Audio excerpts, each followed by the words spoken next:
I don't think it'd do too much more than corrupt you if you did keep up with it. And I think it's just best to sort of knock it off. If a person's hell-bent on leather, is the old term, to go on in spite of all this, and go on in and just mess up their life, mess up their testimony, and perhaps move on out early and hit an early judgment, you can't stop them sometimes. If they're determined to do it, you can't stop them. A psychiatrist says if somebody's determined to commit suicide, you can't hardly stop them. And it's going to take the Holy Spirit of God to do something. There have been enough lessons learned now in a couple of 3 weeks of this stuff that I don't guess you really need too much more on the thing. Amy Grant, she's a Christian rock star. And Amy Grant, she's a woman that dresses and acts and sings songs that would fit right in as far as rock is concerned. The rock and roll groups wouldn't have too much trouble with her. And that's true of Andre Crouch and the rest of the gang.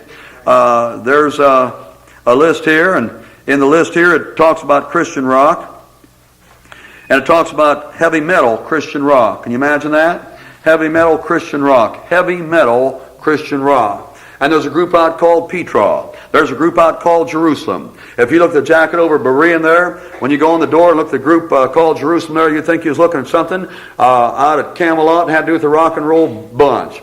Already told me he was out at Camelot one time and he was looking at some records, I think on Bach, or some tapes on Bach. And along come, they have the thing rock and then Christian rock and then on to the classical type of thing. And this girl come through there and didn't even realize she was in the Christian rock section until she began to look at the titles of the song. They all look alike. The group called Petra, they got a song out that's called God Gave Us Rock and Roll. Heavy metal, supposedly Christian rock band, God Gave Us Rock and Roll. Do you believe that? Not for a second. Not for a second at all. These rock stars like Bob Dylan. And they got Bob Dylan now as a Christian rock singer. And Bob Dylan, he's a fellow that has a hard time smiling. Bob Dylan is a fellow that in a write-up in Time magazine, and again it's very recent, within just a week or two. Let's see, be Time magazine, November of 85. And this fellow's been involved in this thing since 1962 to 85, been in it for 22, 23 years. And they show one picture of him called a rare grin. Can you imagine that? I mean, someone like myself, you take my picture and you'll probably even find a smile in me.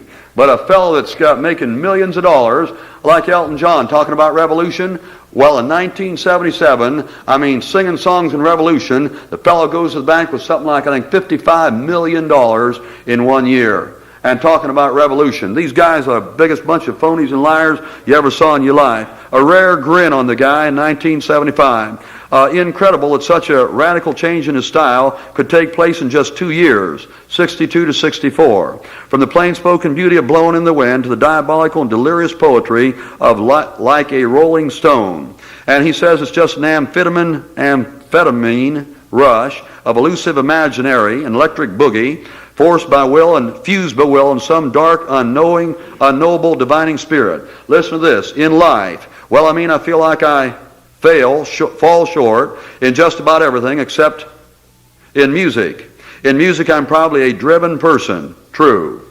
I always feel like someone's cracking the whip. True. Somebody or something. True. The devil. I never felt like I was searching for anything. I've always felt that I've stumbled into things, led of the devil. I never went to the holy mountain to find the lost soul that is supposed to be a part of me. This guy is listed as a Christian rock musician, Bob Dylan. I never went to the holy mountain to find the lost soul that is supposed to be part of me.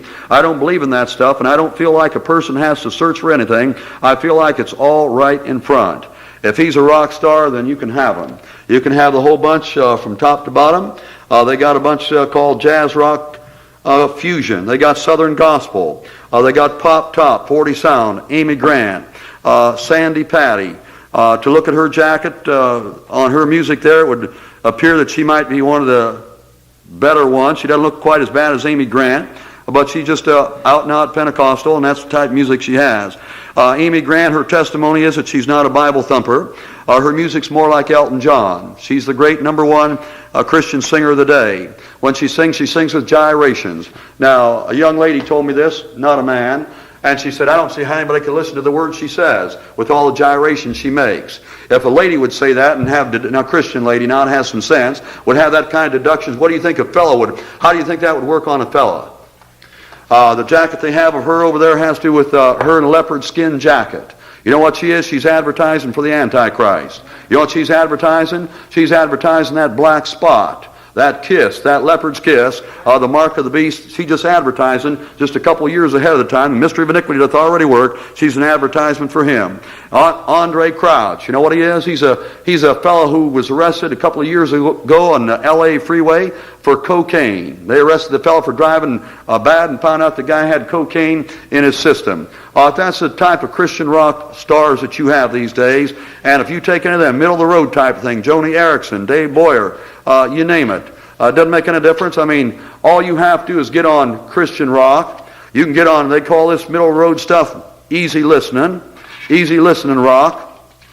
You can take that stuff and it'll take you to the pop top, southern gospel, jazz rock, hillbilly rock, gospel rock, new wave, heavy metal. It'll take you all the way out, man. I mean, it'll be disaster with the words, supposedly Christian words. It'll be like somebody who gets on marijuana. They get on marijuana, and marijuana is just a start of a path that's going to take you on to coke and take you on to horse. That's exactly what it's going to do. It's going to wind you up on heroin. And so the rock music is no good. The lives of the performers are no good. The lessons that you and I learn are that it's a disaster for you, a disaster for anybody. It's always been a disaster. It's going to keep on being a disaster. And in this book here are listed 115 men and women that have gone out in all kind of unusual ways. 115. Here's the section here. And this section here, by their fruits they shall know them. The Lord Jesus Christ said, by their fruits ye shall know them. Dead and gone, rock and roll obituaries. I counted up 150 names. And the thing begins, and it's in alphabetical order. Belushai's in there. And it goes all the way back here. Janis Joplin's in here. Elvis Presley's in here. All these guys. Sid Vicious is in there. Dennis Wilson's in there. And goes all the way out. Page 14 pages.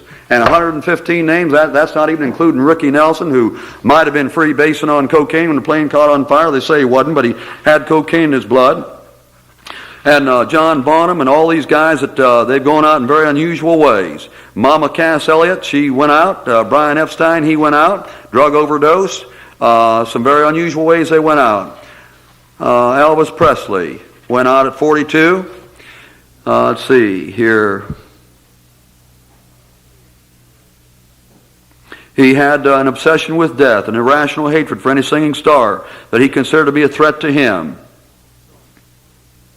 And when he went out, his Colonel Parker felt as though it really doesn't make any difference, and it's true. All I did was immortalize the fella and make a big old hero out of the guy, and they went on and keep on. They've made more money off of him since he died than before. And in this book here, it has to do with Presley and how that when he wound up, and like I said, I think it was maybe 10,000 pills. I mean, uppers, downers type of thing, and it was just one after another, until finally, the guy went out at age 42. Last 5 years of his life, it was just nothing but absolutely living on drugs, and the fellow gained weight, try and lose weight, try and get himself up, get himself down, and it was just a complete disaster. Well, a word to the wise is sufficient, and like I said, we'll knock it off because I don't want to go in too deep with some stuff they can't print, and I can't even read to you what they printed.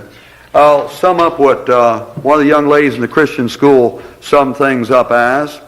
What's wrong with rock music? The lyrics. The lyrics are very sickening and gross. What's wrong with rock music? The likenesses. The way the rock groups dress, very satanic. What's wrong with rock music? The loss of control. You lose all control under its influence. What's wrong with rock music? Leading away from God. Rock music doesn't make you want to serve God. What's wrong with it? Links you to drugs, etc., and so on. What's wrong with it? Lennon's confession said that he wanted the whole world to use drugs. What's wrong with it? Lives of the performers, immoral, shamefulness, wicked, satanic, suicides. What's wrong with it? The lineup in music, the history of music is rock music comes in when it's at its very lowest. What you have a situation that has taken over our country. It came in under Alan Freed, and his name is spelled this way.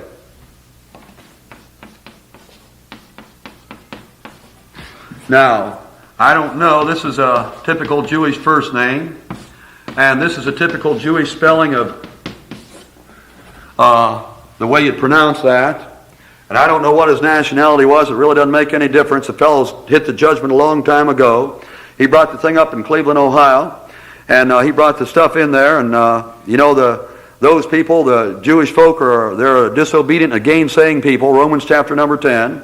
They'd do anything for a buck, and especially a lost one. I mean, they have no scruples there. And so whether he was or whether he wasn't, he went on to New York and supposedly made heaps and heaps of money, got caught in a scandal, payola, and he got caught in that payola scandal there, and he wound up at age 42, same as Elvis.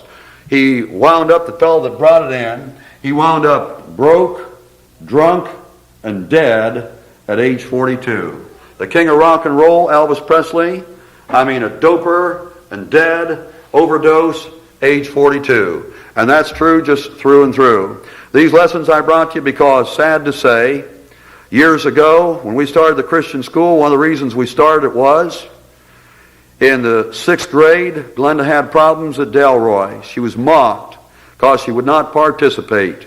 Country school. Becky Brown had problems at Avondale, 3rd grade.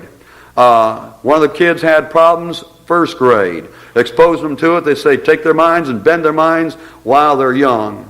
One of the reasons I brought it was because down in country school, Sandy Valley School, I'm sure it's no different in the other schools around. Perry School a few years ago, they opened up their school session, opens on rock music. Those poor kids have got to try and do something living under rock music. You talk about an insane bunch of people, man. I don't know who's responsible for it, but they're completely, totally insane, and you can tell them I said so. Public schools started with tax support in 67 and 1647 in the state of Massachusetts. What was the purpose? The purpose was to teach children to read so they could read the Bible.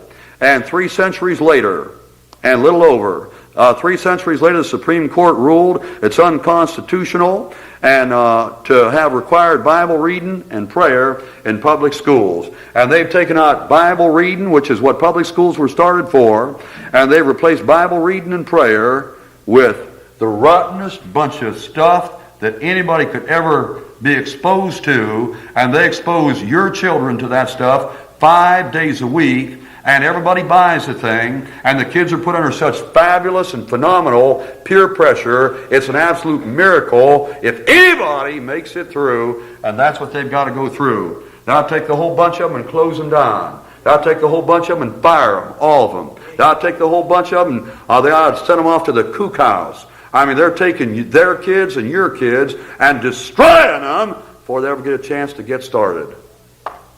Bow for prayer.